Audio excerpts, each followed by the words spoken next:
Wild card Saturday, NFL primetime, literally. Chris Berman, Booger McFarland. We'd like to welcome those of you that have. That's why they play. Asante Samuel Jr., like father, like son. Coach, quarterback on, did that really happen?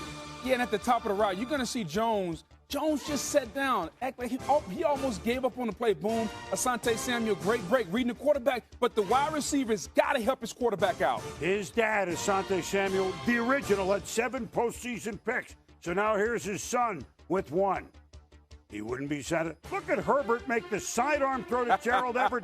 And even though the Sully set up a field goal, you figure this is just the Chargers' night. Yeah, how about that sidearm? Not many people can do it like that, Boom. By the way, Everett had a great game. He was the best receiver for the Chargers. Lawrence, it's picked up by Asante Samuel Jr. again. Looking for Ingram, and oh my goodness, 3 picks in the first quarter. And notice where those routes are, Boom. All the routes are in-breaking routes. That's going to change in the second half. Yeah, brilliant change, but who knew at the time? And now Herbert says, we got another gift, and I got a whip. Makes the cut at the 2, 17-0, sharp 4th and 1. First, Peterson calls a timeout, and then what a gut. They're going to bounce it outside? Really? On 4th and 1? What a call, and what a run by ATN, 25 yards. Boom, great play call. Everybody's expecting sneak. Peterson calls a little trick play. Now 3 seconds to go. Riley Patterson, 36-yard field goal. It's it's in there. Okay, we waited a minute, but everyone into the pool. Jacksonville, everybody else. Are you kidding me? They turned it over 5 times. The Chargers didn't at all.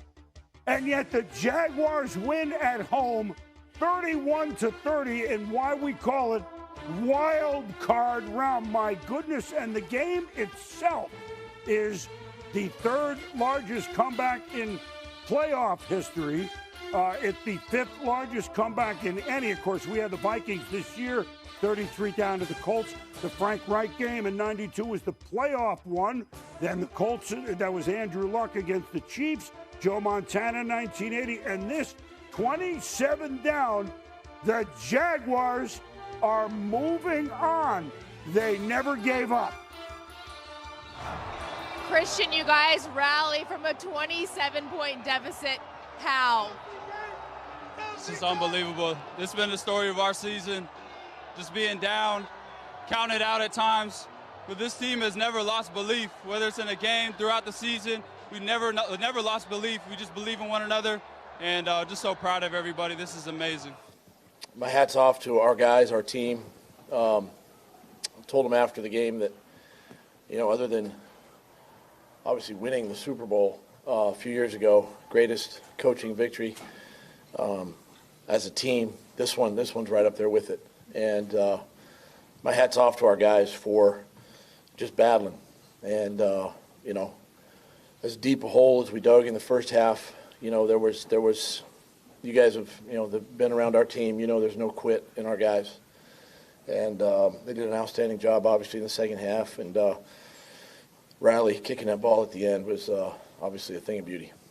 I'm hurting for everybody in that locker room. It's a special group of guys, and, this is the toughest way that you can lose, in the playoffs. And certainly with the way we started the game, that's the team that I know that we're capable of being. And in the second half, we just didn't finish the game. Couldn't finish the game. I'm trying to explain, because actually you can't lose the turnover battle by 5 and have a 27-point loss. Seems 20-point lead and lose. But let's go to Jacksonville. Yeah. Because as Doug said, they've had many a comeback, many double-digit. Now they've won 6 in a row.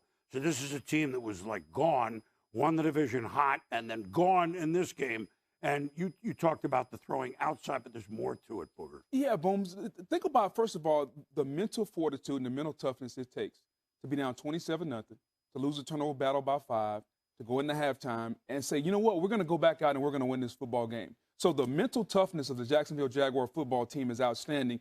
And from an offensive standpoint, little subtle change. In the first half, the Chargers were sitting on the inside of all the routes. Notice Asante Samuel. Everything he was jumping was inside.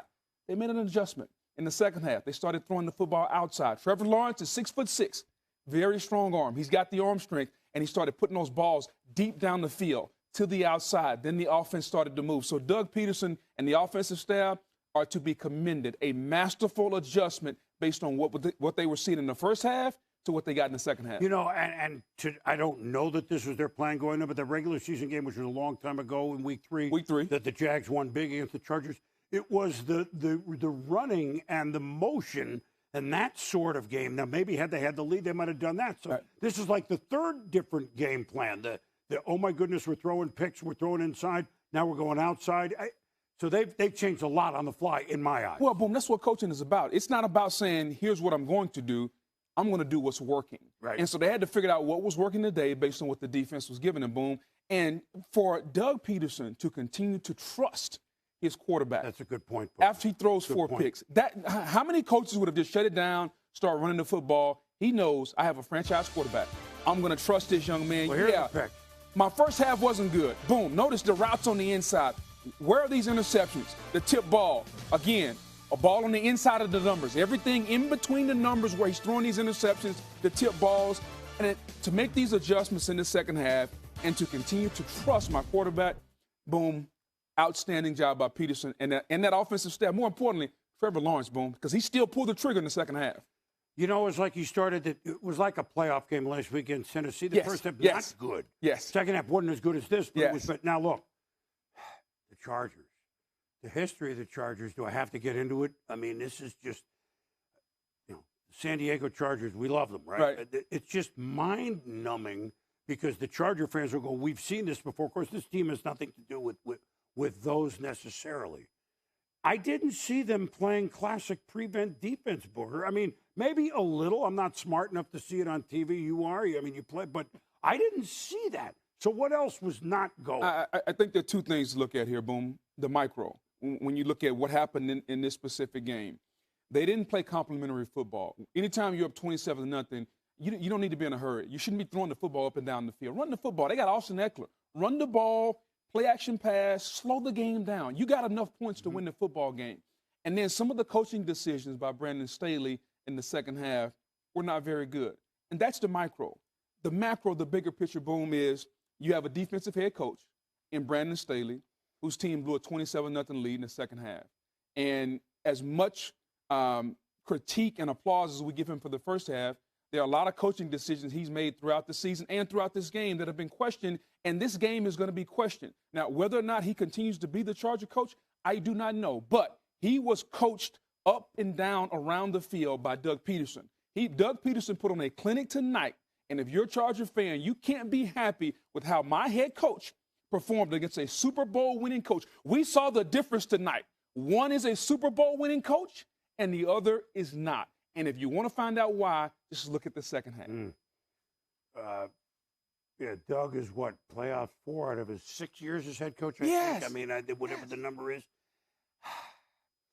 Justin Herbert played good. Look, they had, 27? But he deserved better. They did. There were a couple times I'd like to go back. Okay, we got only field goals on short, but that's in retrospect, right? Like you would think enough. I just don't know. He's played better. They've played better effectively, but again, you laid 27-0. And when you get into the red zone, boom, kicking field goals, we always want to score points. And a lot of times in playoff football, kicking field goals is good. But when you go against another team where the offense is hot, you can't kick field goals. Too many times when they got some of those turnovers, they got in the red zone, they were kicking field goals, and then the kicker missed. So this was a total team collapse. Not just the coach is going to get a lot of blame, and rightfully so. The quarterback, a couple mistakes. But when your kicker missed the kick, the defense gave up. Like there were a lot of things that went on that led to a boom, 27-0. I know. +5 in the turnover battle. You can't lose that. That's impossible. Exactly. You can't. It's actually impossible. Yes. But yet this season, it's possible. Where it's like the closest, the decisions of games are the closest ever, or just about in the 103 years of the NFL. That's a rough plane flight home, and I gotta say, they like to call it Florida's first coast, right? This is a big night in Florida. Oh, Duval County. It's a party in Duval County. And what is it, Saturday? That's a holiday weekend. I think they're open late. Just to get my goodness. So here we go with Wild Card Weekend. Now, the first game was